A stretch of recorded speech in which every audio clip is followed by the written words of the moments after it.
नमस्कार साथियों, मैं उमेश कुमार आप सभी का द्रोणा पीसीएस के यूट्यूब प्लेटफॉर्म पर स्वागत करता हूं। मैं आशा करता हूं आप सब ठीक होंगे, इसी तरह से तैयारी कर रहे होंगे। हम बात कर रहे थे नगर पालिका भर्ती परीक्षा के लिए महत्वपूर्ण नगर पालिका अधिनियम 2009 के बारे में। नगर पालिका 2009 जिसकी शुरुआत होती है 11 सितंबर 2009 को, और इसमें जो प्रावधान है उसमें हमने अब तक कुछ क्लासों में देखे थे और 11 अध्यायों को हमने क्लियर कर लिया। आज हम नेक्स्ट अध्याय पढ़ने वाले हैं, अध्याय 12। तो शुरू करते हैं नगर पालिका अधिनियम से आज की क्लास को।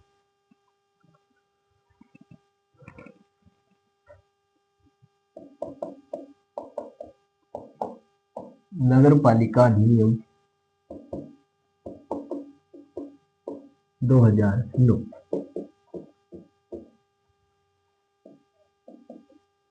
11 सितंबर 2009 को राज्यपाल महोदय के हस्ताक्षर के साथ ये लागू होता है और राजस्थान के उन सभी क्षेत्रों में ये लागू होता है जो छावनी क्षेत्र को छोड़ करके है। छावनी क्षेत्रों में ये लागू नहीं होता क्योंकि वो केंद्र सरकार की आरक्षित है और ये जो एक्ट है ये राज्य सरकार के विषय है, राज्य सूची का विषय है। हमने बात की थी कि नगर पालिका के जो कार्य है उनका उल्लेख संविधान की अनुसूची 12 में दिया गया है और 12 में नगर पालिका के 18 कार्यों के बारे में उल्लेखित किया गया है, ये हमने बात की थी। और नगर पालिका का जो उल्लेख है वो भारतीय संविधान की भाग 9 में दिया गया है। भारतीय संविधान के भाग 9 में इसका उल्लेख किया गया है, अनुच्छेद 243 में जो इसके उल्लेख दिए गए हैं। इसमें हमने देखे थे, जैसे यदि संविधान की बात करें, संविधान में इसका यदि कोई उल्लेख है तो कहां पे मिलेगा? एक तो 12वीं अनुसूची में, 12वीं अनुसूची में, और दूसरा कहां मिलेगा इसका उल्लेख? हमें मिलता है भाग 9 में। भाग 9 में इसका उल्लेख मिलता है। बात करें अनुच्छेद की तो अनुच्छेद 243 तय से लेकर के अनुच्छेद 243 यह 6 तक इसका उल्लेख मिलता है।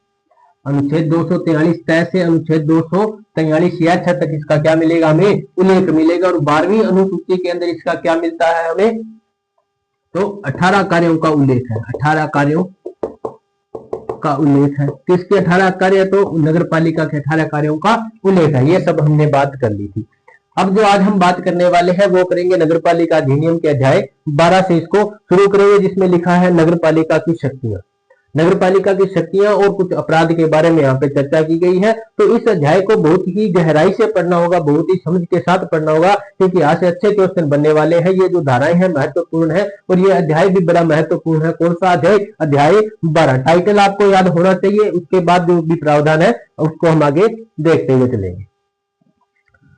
तो ये थोड़ी सी एक्स्ट्रा जानकारी थी, यहाँ से भी क्वेश्चन हो सकता है बन जाए, पूछ लिया जाएगा भारतीय संविधान में जो नगर पालिका का उल्लेख है या नहीं है। तो है, कब है? तो भाग 9 में है। और कब से है? तो आपको पता होना चाहिए 74वां संविधान संशोधन, 74वां संविधान संशोधन से इसका क्या है? उल्लेख किया गया है। पहले ये भाग संविधान में नहीं था, उसके बाद इसको जोड़ा गया। अब हम बात करेंगे आगे।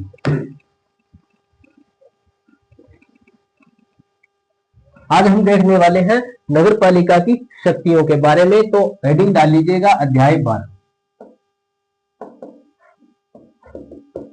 अध्याय 12 इसका टाइटल हमने याद किया था, क्या था? तो नगर पालिका की शक्तियां।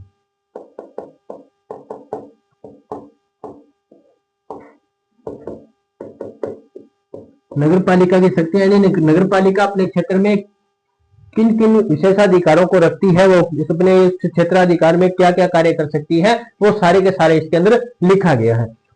तो इसकी जो धाराएं हैं जो हमें पढ़नी है वो कहां से पढ़नी है? धारा 200 से लेकर के 297 नंबर की जो धाराएं हैं वो अध्याय 12 में है। ये भी हमने देखा था। आज हम जो अध्याय धारा पढ़ने प्रारंभ करेंगे, धारा 200 से पढ़ना प्रारंभ करेंगे। इसके पहले ही भाग में यदि हम बात करें कि इसकी जो शुरुआती जो धाराएं हैं उसके अंदर जो उल्लेख किया गया है वो किया गया नगर पालिका की नालियों के बारे में। नगर पालिका के अंदर जो नालियां बनाई गई हैं उन नालियों के बारे में जो भी प्रावधान है वो इसकी शुरुआती धाराओं में दिया गया है। इस अध्याय 12 की जो शुरुआती जो धाराएं हैं, 15-20 धाराएं हैं, उनमें किसके बारे में चर्चा की गई है? तो सिर्फ नालियों के बारे में चर्चा की गई है। किस प्रकार से नालियां बनाई जाएंगी, उन पर किस प्रकार से रख रखाव किया जाएगा, क्या उस पर जुर्माना भी लग सकता है, उस पर अतिक्रमण किया तो क्या जुर्माना लगेगा, किस प्रकार की व्यवस्थाएं हैं, सारा का सारा इसमें दिया गया है। शुरू करते हैं आज के इस अध्याय को, अध्याय 12, जिसकी धारा पहली हम देखने वाले हैं 200। तो हेडिंग डालीजिएगा धारा 200।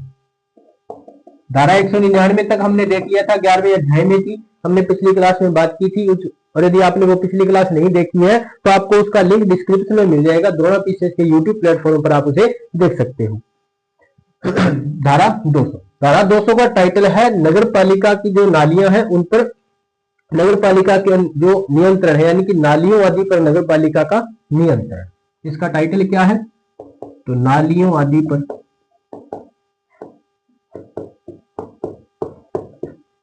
नगर पालिका का नियंत्रण।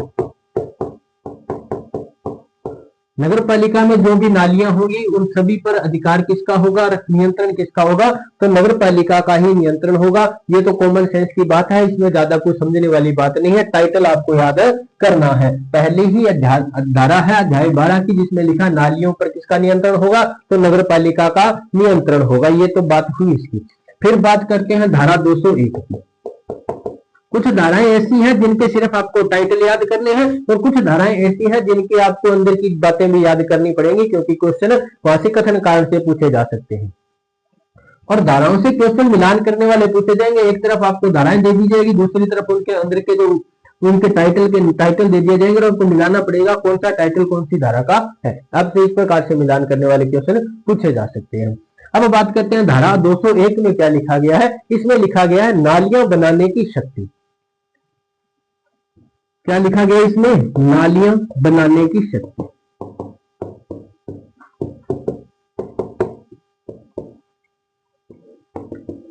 अब बताओ फिर ये नालियां बनाने की शक्ति किसके पास होगी। जाहिर सी बात है नगर पालिका के पास है। मतलब नगर पालिका का सर्वोच्च अधिकारी कौन है, तो नगर पालिका अधिकारी, यानी कि अधिशासी अधिकारी, जिसकी आप तैयारी कर रहे हो, यानी कि कब आप बनोगे, यानी कि सीएमओ। तो ये शक्ति किसके पास होगी, तो ये शक्ति किसके पास होगी, तो नगर पालिका के पास। नगर पालिका के मतलब क्या रहेगा, सीएमओ के पास। तो ये जो शक्ति किसके पास रहेगी, तो नगर पालिका के पास। शक्ति किसके पास होगी, नगर पालिका के पास। और नगर पालिका में क्या, सीएमओ। और ये जो नगर पालिका है नालियां कहां पे बना सकती है, तो सार्वजनिक व निजी क्षेत्र में नालियां बना सकती है, बना सकती है। कौन, तो नगर पालिका। ये आपको ध्यान में रखना है। फिर बात आती है कि नालियां बनाई कब जाएंगी, यानी कि इनको बनाने का समय क्या होगा। तो देखो सूर्योदय से सूर्यास्त के बीच में, क्योंकि आपने पढ़ा होगा अनुच्छेद 21 मौलिक अधिकार में अनुच्छेद 21 कहता है जीवन का अधिकार, जीवन का अधिकार। उसमें आपने एक केस देखा होगा दिल्ली रामलीला मैदान का, रामलीला मैदान दिल्ली का। जब लोकपाल के लिए, लोकपाल के बिल के लिए या लोकपाल के बिल पास करवाने के लिए जब अन्ना हजारे दिल्ली रामलीला मैदान के अंदर अनशन पे बैठे थे, उसी वक्त यहाँ पे जो योग गुरु है रामदेव, योग गुरु रामदेव बाबा भी यहाँ पे थे। और उस वक्त क्या हुआ, रात में ये सो रहे थे दिल्ली रामलीला मैदान के अंदर, रात को ये सो रहे थे, गहरी नींद में थे। उसी वक्त पुलिस वालों ने आकर के इन पे लाठीचार्ज किया और ये केस पहुंचा सुप्रीम कोर्ट के पास। सुप्रीम कोर्ट ने क्या कहा कि नींद लेने का अधिकार, नींद लेना भी क्या है, जीवन का अधिकार है, यानी कि नींद लेने का जो अधिकार है वो अनुच्छेद 21 के तहत है। इसलिए उसको नींद लेने का अधिकार को अनुच्छेद 21 में माना गया है। इसीलिए देखो रात में ये वहां पे कार्य नहीं कर सकते।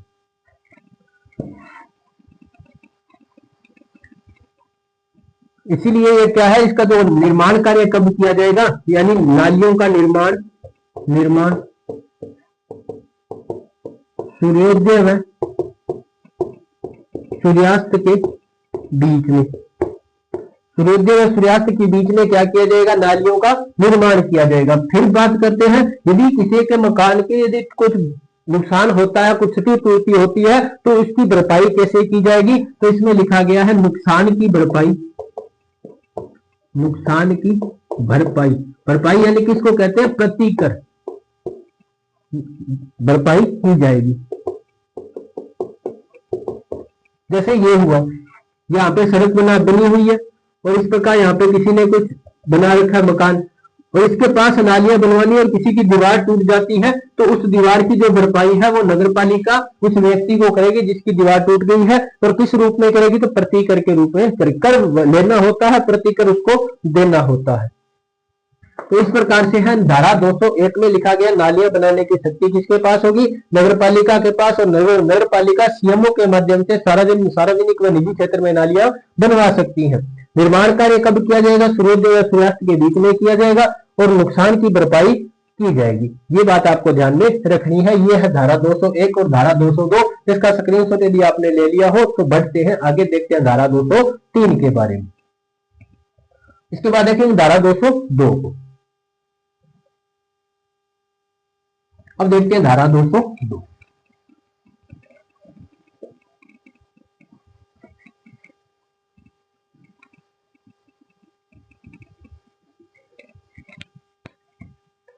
धारा 200 में लिखा है भवन से प्रभावित जल निकासी, यानी कि किसी भवन या जो मकान है उनसे जो जल निकासी की जाएगी वो किस प्रकार से की जाएगी। तो धारा 202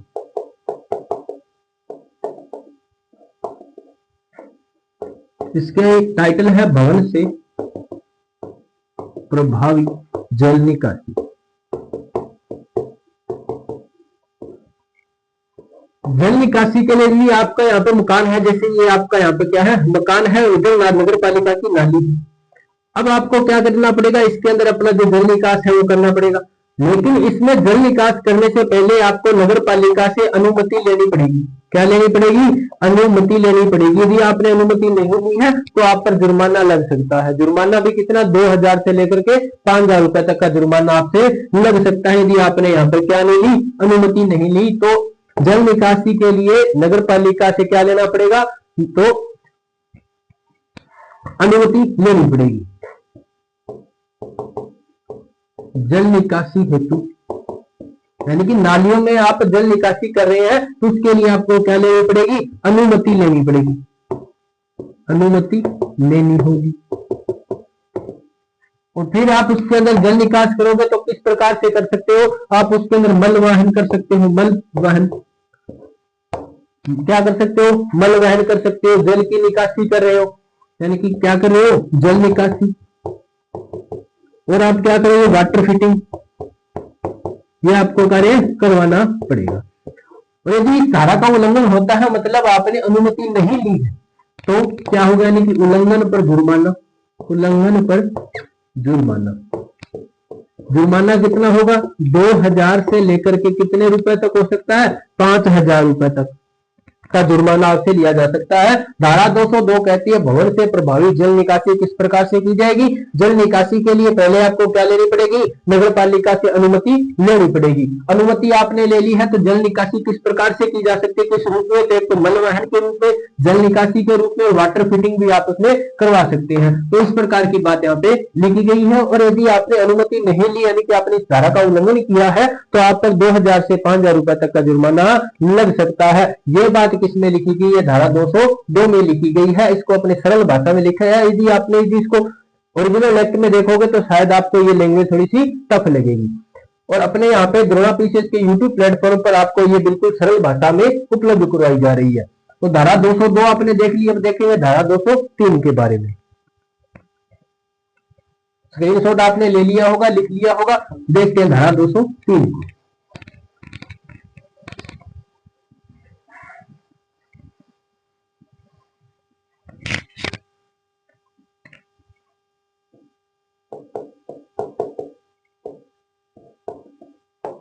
धारा 203, धारा 203 में लिखा है भूमि व भवन के स्वामियों को नगर पालिका की नालियों में उत्क्षारण करने का अधिकार। थोड़ी सी लंबी धारा है, इसको आपको अच्छी तरह से पढ़ना पड़ेगा। क्या लिखा है इसमें, लिखा है भूमि व भवनों के स्वामियों को नगर पालिका की नालियों में उत्क्षारण करने का अधिकार। यदि आप इसको अच्छी तरह से पढ़ते हो तो आपको यहीं पर बात समझ में आ जाएगी। इतना ही इसके अंदर लिखा गया, क्या लिखा गया है, भूमि व भवन के जो स्वामी है यानी कि उस नगर पालिका में जो लोग रह रहे हैं उनको नगर पालिका की नालियों में, यानी उत्सारण का मतलब इसमें आप समझ सकते हो जल निकास, जल निकास। तो जल निकास का क्या रहेगा, अधिकार रहेगा। जो वहां पे उस नगर पालिका में जो लोग रह रहे हैं उनको क्या करने का अधिकार है, तो नगर पालिका में जल निकासी का अधिकार है, नगर पालिका की नालियों में जल निकासी का अधिकार है। ये बात लिखी गई है धारा 203 के अंदर। बस इतनी ही बात इसमें लिखी गई है। टाइटल यदि आपको याद हो जाता है तो बाकी चीज भी आपको समझ में आ जाएगी। फिर बात आती है धारा 204 की। ये ऐसी धाराएं हैं जिनके सिर्फ टाइटल आपको याद रखने हैं, उतनी ही बात इसके अंदर लिखी गई है। अब यदि बात करें धारा 204 की, तो धारा 204 में लिखा गया है वर्षा जल व मलवाही जो नालियां हैं उनको अलग अलग रखा जाएगा। मल व वर्षा जल निकासी की नालियां, वर्षा जल निकासी की नालियां अलग अलग रखी जाएंगी, अलग अलग रखी जाएंगी।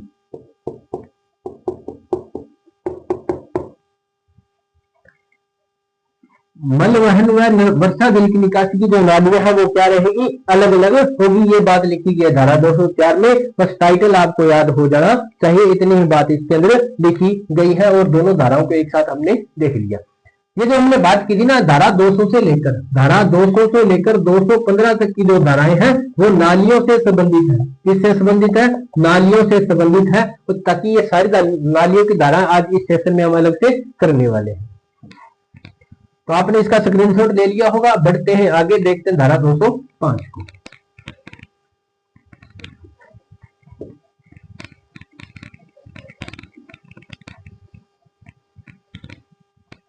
धारा 205 में लिखा है किसी अन्य व्यक्ति की भूमि या नाली से नाली ले जाने की नगरपालिका किस प्रकार से आपको अनुमति दे सकती है। धारा 205 इसमें लिखा है किसी अन्य व्यक्ति की भूमि या नाली से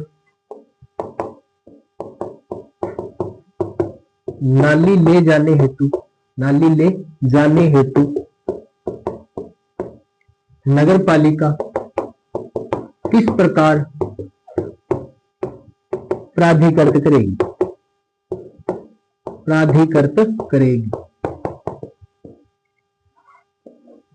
बात समझ में आ गई क्या?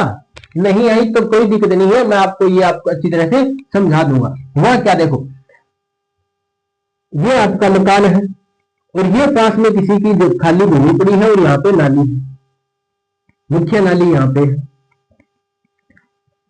अब आप क्या कर रहे हो, ये जो जल निकासी है इस प्रकार करना चाहते हैं, जल निकासी इस प्रकार यहां से करना चाहते हो, तो अब क्या करेगा, देखो ये तो किसी और का भवन भूमि आ गई या भवन आ गया, यहाँ से आप यदि जल निकासी कर रहे हो तो आप नगर पालिका आपको किस रूप में अनुमति देगी, वो बात लिखी गई है। नगर पालिका आपको अनुमति दे सकती है और नहीं भी दे सकती। किसके लिए, दूसरे की जमीन से नाली ले जाने के लिए। बल्कि मुख्य नाली यदि दूर है, मुख्य नाली यदि दूर है और बीच में किसी अन्य का मकान भूमि आ रही है, तो वहां से यदि आप नाली ले जा रहे हो तो नगर पालिका उसमें किस प्रकार से अनुमति आपको दे सकती है, वो नाली ले जाने के लिए, वो बात इसके अंदर लिखी गई है। इसमें कुछ शर्तें दी गई है और उन शर्तों के माध्यम से आपको क्या दे दी जाएगी, अनुमति दे दी जाएगी। तो इसमें शर्तें लिख लो आप, शर्तें की एक तो क्या लिखी है, यानी कि जो नाली निर्माण है, नाली निर्माण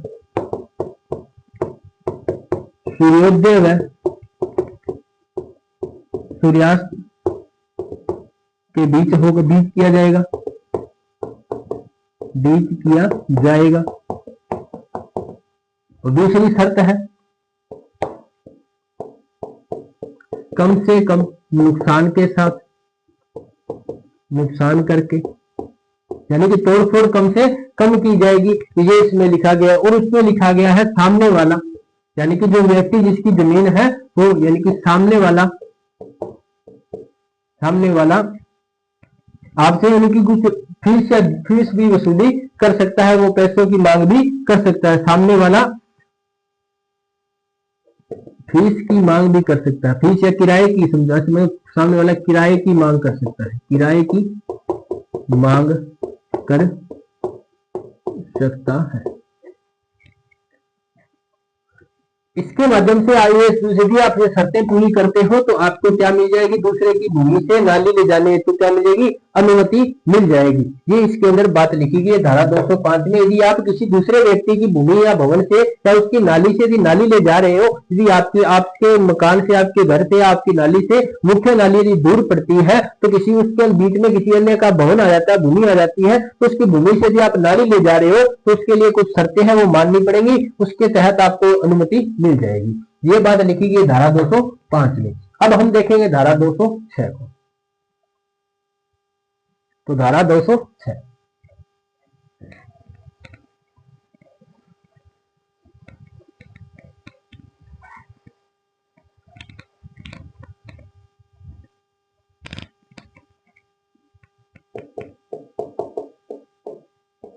धारा 206 में लिखा है संकर्म किस प्रकार से किया जाएगा, मतलब नाली निर्माण किस प्रकार से किया जाएगा,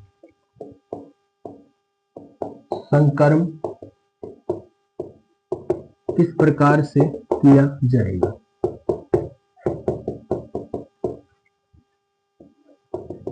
ये धारा संबंधित है धारा 205 से। किससे संबंधित है, 205 धारा से ये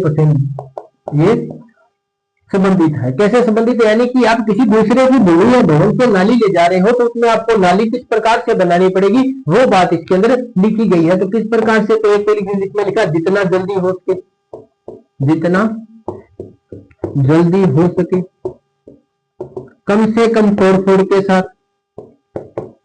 कम से कम नुकसान या तोड़-फोड़ के साथ, तोड़-फोड़ करके, यानी कि ऐसा नहीं होगा कि आप उसके जो जमीन है वहां पे मिट्टी डाल के छोड़ो और वो सामान वहीं पे पड़ा रहे, इस प्रकार ऐसा कुछ वहां पे नहीं किया जा सकता। और बात लिखे नुकसान के लिए, यदि नुकसान होता है तो नुकसान के लिए क्षतिपूर्ति भी देनी होगी, क्षतिपूर्ति भी देनी होगी। यदि आप किसी दूसरे की भवन में या उसके भूमि पर यदि किसी प्रकार का नुकसान करते हो तो उसकी आपको क्षतिपूर्ति भी देनी होगी। जितना जल्दी हो सके उसका निर्माण किया जाएगा, कम तोड़-फोड़ के साथ, और सूर्योदय से सूर्यास्त के बीच में, यानी कि दिन के अंदर वो कार्य आपको करना पड़ेगा। ये बात लिखी गई धारा 206 में, यानी कि धारा 205 206 दोनों क्या एक दूसरे से रिलेट है। और यदि हम आगे की धारा बात करें, 207 भी इन्हीं धाराओं के साथ में रिलेट करती है। 207 धारा, यानी कि हम बात करें 205 206 और 207, ये तीनों धारा एक साथ जुड़ी हुई है। धारा 205 में लिखा है किसी अन्य व्यक्ति की भूमि या भवन से नाली ले जाने हेतु नगर पालिका किस प्रकार आपको प्राधिकृत कर सकती है। धारा 206 में लिखा है कि संकर्म किस प्रकार से किया जाएगा। और धारा 207 में लिखा है पश्चातवर्ती उपांतरण, यानी यदि आपने किसी दूसरे की भूमि या भवन से नाली निर्माण कर लिया है, उसके बाद जो उस भूमि का जो मालिक था वो उसके बाद क्या उसमें एक्शन ले सकता है, वो बात उसके अंदर लिखी गई है धारा 207 में। तो ये धारा 206 का प्रावधान हमने देखा। अब देखिए धारा 207 के बारे में, तो इसका स्क्रीनशॉट आपने ले लिया हो तो बढ़ते हैं आगे धारा 207 के बारे में देखते हैं।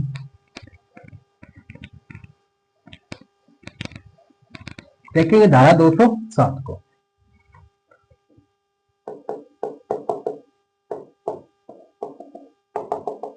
धारा 200, इसमें लिखा पश्चातवर्ती उपांतरण, पश्चातवर्ती उपांतरण,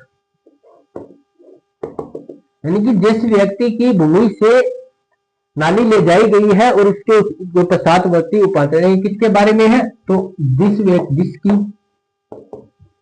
भूमि से नाली ले जाई गई है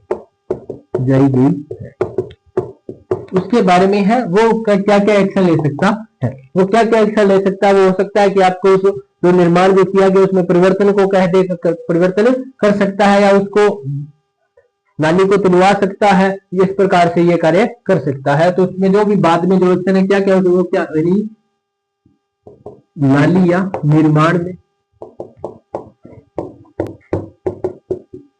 परिवर्तन कर सकता है, परिवर्तन कर सकता है, ये वो कार्य कर सकता है। इसके अंदर जो मध्यस्थता कौन करेगा, मध्यस्थता, यानी कि यदि उसमें विवाद हो जाए तो मध्यस्थता कौन कर सकता है, नगर पालिका करेगी।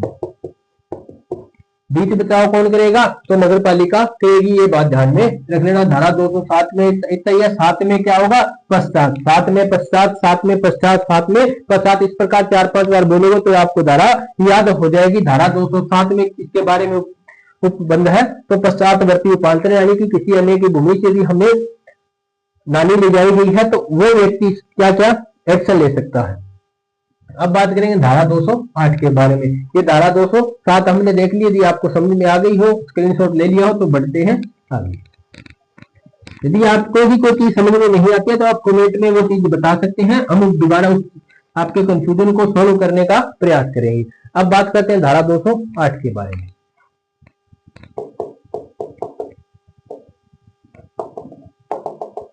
धारा 208 में लिखा है शौचालयों आदि का उपबंध, यानी शौचालय किस प्रकार से बनाए जाएंगे, उनके बारे में क्या क्या उसकी व्यवस्था है, वो सारी इसमें लिखी गई है। शौचालयों आदि की व्यवस्था, इसमें लिखा गया है नगर पालिका क्षेत्र में 20 या अधिक कर्मचारियों या लोगों की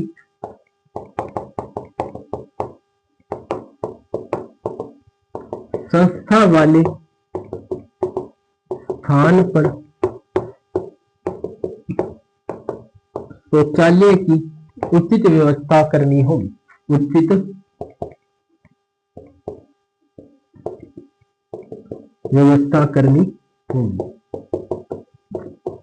यदि कोई ऐसी संस्था है जहां पर कम से कम कितने कर्मचारी या लोग काम करते हैं, तो 20 व्यक्ति काम करते हो कम से कम, वहां पर क्या करना होगा, तो आपको शौचालय निर्माण करना होगा। क्या करना होगा, शौचालय निर्माण करवाना होगा। शौचालय वहां पे बड़ा होना चाहिए, ये बात इसके अंदर लिखी गई है। और इसकी जिम्मेदारी किसकी होगी, है जांच करने की जिम्मेदारी किसकी हो सकती है, तो सीएमओ की। किसकी जिम्मेदारी होगी, सीएमओ की। यदि कोई व्यक्ति जिसकी ये संस्था है जिसमें 20 से अधिक लोग कार्य कर रहे हैं और वो व्यक्ति शौचालय निर्माण नहीं करवाता, शौचालय की व्यवस्था वहां पे नहीं है, तो उस व्यक्ति पर जो जुर्माना लगेगा वो जुर्माना है 2 से 5 हजार रुपए, यानी कि उल्लंघन पर, यानी इस धारा के उल्लंघन पर जुर्माना कितना लगेगा, 2000 से 5000 रुपए। और सजा कितनी हो सकती है, सजा भी हो सकती है 1 से 2 माह की। ये बात लिखी गई है धारा 208 के अंदर। शौचालयों की व्यवस्था बताई गई, समझाएगा नगर पालिका क्षेत्र में 20 या अधिक कर्मचारियों या लोगों की संस्था वाले स्थान पर शौचालय की व्यवस्था होनी चाहिए। और ये जिम्मेदारी किसकी, यानी कि इसके सर्वेक्षण की, निरीक्षण की जिम्मेदारी किसको दी गई है, सीएमओ को। और यदि कोई व्यक्ति जिसकी ये संस्था है जहां पर 20 से अधिक लोग कार्य कर रहे हैं और उसने शौचालय की व्यवस्था नहीं कर रखी, तो उस पर जुर्माना कितना लग सकता है, 2 से 5000 रुपए जुर्माना। और सजा कितनी हो सकती है, उसको 1 से 2 माह की सजा हो सकती है। ये धारा 208 का उपबंध है। अब हम देखेंगे धारा 209 के बारे में। आप इसका एक बार स्क्रीनशॉट लीजिए, हम देखेंगे धारा 209 को। तो आपने इसका स्क्रीनशॉट ले लिया होगा। आप देखते हैं धारा 209 के बारे में।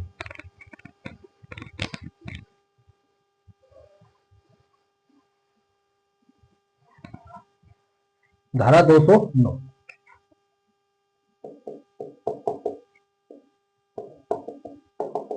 धारा 200 में लिखा है, धारा 209 में लिखा है कारखानों, विद्यालयों व सार्वजनिक स्थलों पर शौचालयों का प्रबंधन करना। क्या लिखा गया, इसमें लिखा गया है कारखानों, विद्यालयों या महाविद्यालयों एवं सार्वजनिक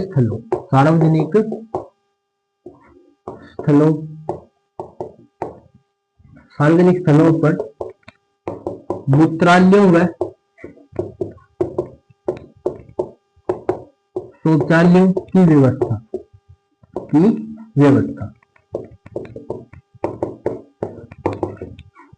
किसी कारखाने में, किसी विद्यालय में, किसी महाविद्यालय में या अन्य कोई भी सार्वजनिक स्थल है, वहां पर मूत्रालय व शौचालय की व्यवस्था होनी चाहिए। और ये जिम्मेदारी किसकी है? सीएमओ की जिम्मेदारी है। तो ये जिम्मेदारी किसकी रहेगी? सीएमओ की।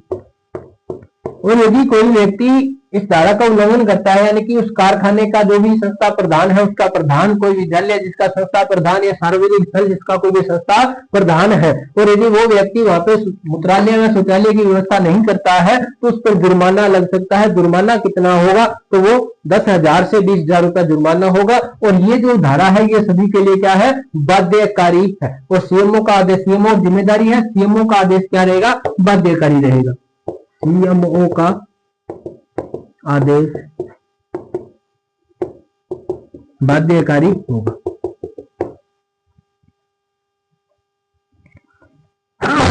सॉरी, सीएमओ यानी कि चीफ म्युनिसिपल ऑफिसर, नगर पालिका अधिकारी का जो भी आदेश रहेगा वो क्या रहेगा? बाध्यकारी रहेगा। और इस धारा का उल्लंघन करने पर क्या लिखा गया है? उल्लंघन करने पर जुर्माना। और जुर्माना कितना हो सकता है? 10,000 से 20,000 रुपए। 10,000 रुपए से 20,000 रुपए यहाँ पे क्या देना पड़ सकता है? जुर्माना देना पड़ सकता है। ये बात लिखी गई है धारा 209 में। धारा 208 में हमने बात की थी कि 20 से अधिक लोगों वाली जो संस्था है, या जहां ऐसी संस्था जहां 20 से अधिक लोग कार्य कर रहे हैं, वहां पर शौचालय की व्यवस्था होनी चाहिए। और धारा 209 में लिखा है कारखानों, विद्यालयों में, सार्वजनिक स्थलों में क्या होनी चाहिए? शौचालय और मूत्रालय की व्यवस्था होनी चाहिए। जिम्मेदारी सीएमओ की है, यानी कि चीफ म्युनिसिपल ऑफिसर की, नगर पालिका अधिकारी की क्या रहेगी? तो जिम्मेदारी रहेगी। अब बात करते हैं 210 के बारे में। धारा 210 क्या आपने लिख लिया होगा? बढ़ते हैं आगे। धारा 210 देखते हैं।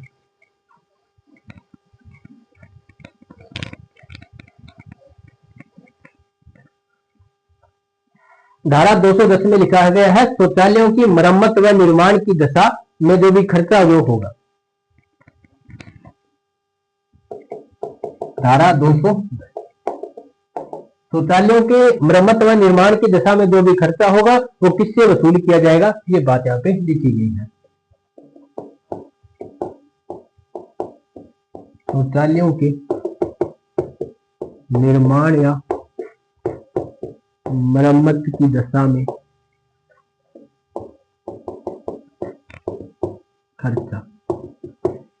यदि सीएमओ ने किसी व्यक्ति को आदेश दिया कि यहाँ पे क्या होनी चाहिए? तो शौचालय की व्यवस्था होनी चाहिए, और वो व्यक्ति या तो अनुपस्थित है उस जगह पर उस वक्त, और या वो ऐसा कोई कार्य नहीं करता है, संक्रमण नहीं करता है, निर्माण नहीं करता है, यानी कि सीएमओ के आदेश की वो अवहेलना कर देता है, तो नगर पालिका अपने आप से वो क्या करेगी? वहां पे शौचालय बना देगी, और उस शौचालय का जो भी खर्चा होगा वो उस व्यक्ति से लिया जाएगा। तो इसमें क्या लिखा है? मालिक, यानी कि उस भूमि भवन का मालिक या उसका जो भी उपयोग करता है, उपयोगकर्ता द्वारा वसूला जाएगा। अब उपयोगकर्ता से वसूला जाएगा। शौचालय के निर्माण में जो भी खर्चा जो होगा वो उसके मालिक या उपयोगकर्ता से वसूला जाएगा। ये लिखा किसके अंदर है? तो धारा 210 में लिखा गया है। अब बात करें कि धारा 211 में क्या लिखा गया, तो देखें इसी के साथ देख लेते हैं। धारा 211 कि जो भी पहले जो नालियां बनाई गई थी, क्या बनाई गई थी? नालियां, जो निजी प्राइवेट जो नालियां बनाई गई थी उनको बंद करने की जो शक्ति है वो किसके पास रहेगी? वो इसके अंदर लिखा गया है। इसमें लिखा गया विद्यमान प्राइवेट यानी कि निजी नालियों को बंद करने की शक्ति। और ये शक्ति किसके पास हो सकती है? तो नगर पालिका के पास, यानी कि ये शक्ति होगी किसके पास होगी? शक्ति नगर पालिका के पास होगी। और नगर पालिका इनको क्या कर सकती है? तो बंद कर सकती है। ये शक्ति किसके पास है? नगर पालिका के पास है। धारा 211 में ये लिखा गया। धारा 208 में हमने देखा था कि 20 लोगों से अधिक व्यक्ति और एक जो संस्था है वहां पे क्या होनी चाहिए? शौचालय की व्यवस्था होनी चाहिए। धारा 200 9 में हमने देखा था स्कूलों में, कॉलेजों में या कोई कारखाना है वहां पर और कुछ अन्य जो सार्वजनिक संस्था है वहां पर क्या होनी चाहिए, तो मूत्रालय व शौचालय की व्यवस्था होनी चाहिए। धारा 210 में हमने देखा जो शौचालय का जो निर्माण और मरम्मत है उसके जो खर्चा कौन देगा, तो कौन देगा, उसका मालिक और उपयोगकर्ता देगा। फिर बात करें धारा 211 में क्या लिखा हो गया, धारा 211 में लिखा है जो प्राइवेट जो नालियां पहले बनाई जा चुकी है उनको बंद करने की शक्ति किसके पास होगी, तो नगर पालिका के पास होगी। तो अब देखते हैं धारा 212 को, इसका स्क्रीनशॉट आपने ले लिया होगा। बढ़ते हैं आगे, देखते हैं धारा 212 को।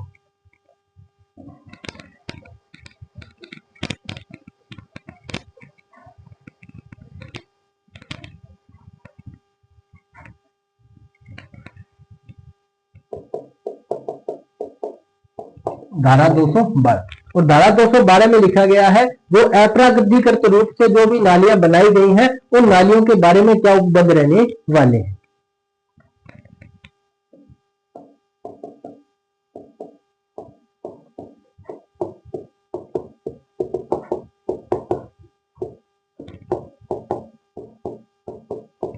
अप्राधिकृत रूप से निर्मित नालियों से संबंधित उपबंध, से संबंधित उपबंध।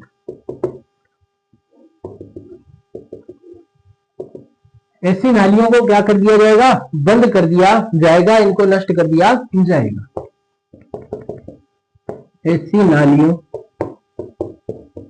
को बंद या नष्ट कर दिया जाएगा, कर दिया जाएगा।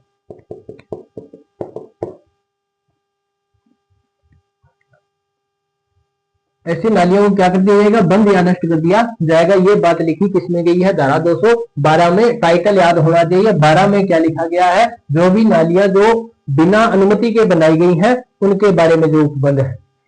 अब देखेंगे धारा 213 के बारे में।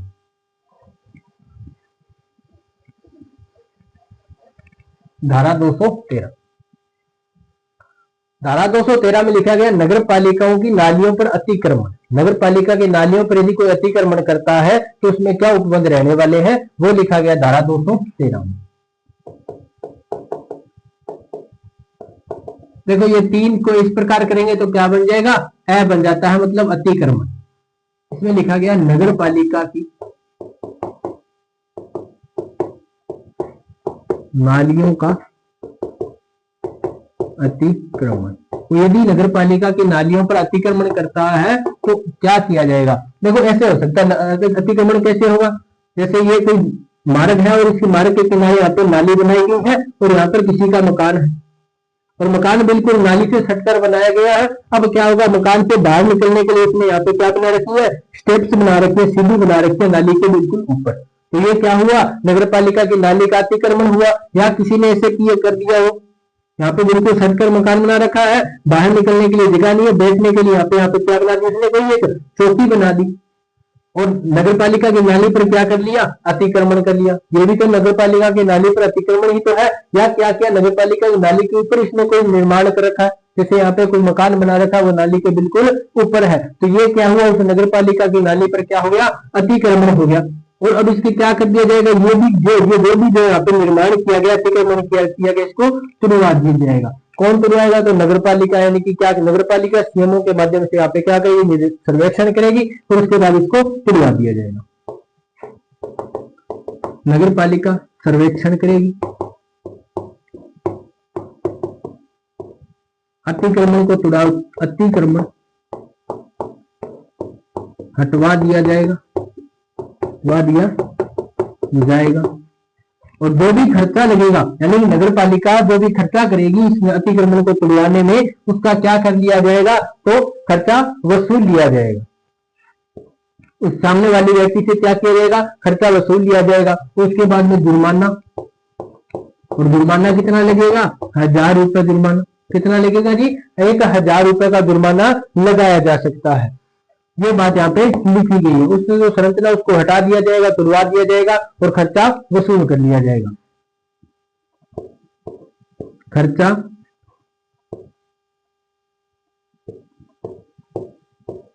अतिक्रमण करने वाले से वसूला जाएगा। ये भी बात आप ध्यान में रख लेना। तो 213 में अतिक्रमण के बारे में लिखा गया है। अतिक्रमण किसमें करेगा, तो हमने पहली बात की थी कि धारा 200 से लेकर के धारा 215 तक हम किसके बारे में पढ़ने वाले हैं, नालियों के बारे में पढ़ने वाले हैं। और 213 इसके बीच में आती है, मतलब किसके बारे में उपबंध होगा, तो नालियों के बारे में। ऐसा आपको कॉमन सेंस लगाना है। यदि आपका अच्छी तरह से पढ़ा हुआ होगा तो आपको याद में आ जाएगा। धारा 200 से लेकर 215 के बीच नालियों के बारे में उपबंध है, और धारा 213 में अतिक्रमण है, तो मतलब अतिक्रमण किसका होगा, नालियों का अतिक्रमण होगा। उसके बारे में उपबंध यहाँ पे बताए गए, ये बात लिखी गई इसमें। उसके बाद एक धारा और आती है, धारा 214। इसमें लिखा गया नालियों का निरीक्षण, नालियों का निरीक्षण। और इस नालियों का निरीक्षण यानी कि इसका रख रखाव, निरीक्षण किसके लिए किया जाएगा, रख रखाव के लिए। कौन करेगा, तो सीएमओ करेगा। किसके द्वारा किया जाएगा, सीएमओ के द्वारा, मुख्य नगरपालिका अधिकारी के द्वारा यह निरीक्षण किया जाएगा। ये यहाँ पे इसमें लिखा गया है। धारा 213 में नालियों का अतिक्रमण, धारा 214 में क्या लिखा गया, नालियों का निरीक्षण। अब देखेंगे धारा 215 के बारे में। इसका स्क्रीनशॉट ले सकते हो।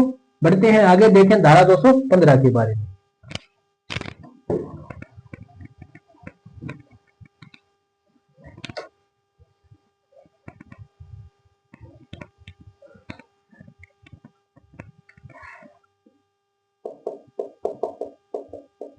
धारा 215, धारा 215 में लिखा गया कतिक्रम यानी कि कुछ कतिपय संक्रमणों को नगर पालिका द्वारा समय कर देना।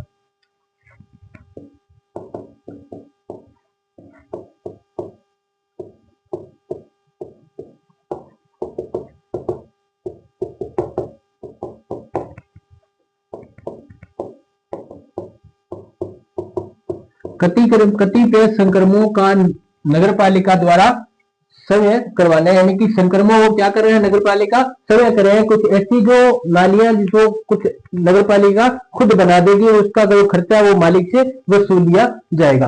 किसी क्षेत्र में नाली का निर्माण कौन कर देगी, तो नगर पालिका खुद। नगर पालिका क्षेत्र में किसी नाली का निर्माण, संक्रमण का मतलब होता है निर्माण, निर्माण कार्य। संक्रमण का मतलब क्या समझेंगे यहाँ पे, निर्माण कार्य से। तो नगर पालिका क्षेत्र में किसी नाली का निर्माण नगर पालिका समय करवा सकती है, समय करवा सकती है, तथा या एवं जो भी खर्चा होगा वो उक्त जो भूमि का मालिक होगा, खर्चा मालिक या अधिभोगी से वसूला जाएगा, वसूला जाएगा। ये बात आप ध्यान में रख लेना। तो नगर पालिका क्षेत्र में किसी नाली का निर्माण नगर पालिका समय करवा सकती है और उसका खर्चा मालिक या अधिभोगी से वसूल लिया जाएगा। ये धारा 215 है। आज हमने धारा 200 से लेकर के 215 के बारे में देखा। अध्याय 12वां हमने आज शुरू किया है, जिसमें कुल हमें धारा 200 से लेकर 297 तक करनी है, जिसमें 15 तक धारा आज हमने देख ली। आगे की जो नेक्स्ट धारा है वो अगली क्लास में हम देखने वाले हैं। तो आज की जो धाराएं हमने देखी, धारा 200 से लेकर के 215 तक की, वो नालियों के बारे में उपबंध उसमें लिखा गया है। किस प्रकार से नालियों का रखरखाव होगा, नालियां कैसे बनाई जाएंगी, उसके बारे में क्या क्या और अधिकार है, वो सारे आज हमने देखे। तो कैसी लगी आज की क्लास हमें कमेंट में जरूर बताना। अच्छी लगी हो तो शेयर कर देना, अपने साथियों को लाइक कर देना, कमेंट करके अपने सुझाव जरूर देना। मिलते हैं अगली क्लास में, तब तक के लिए धन्यवाद।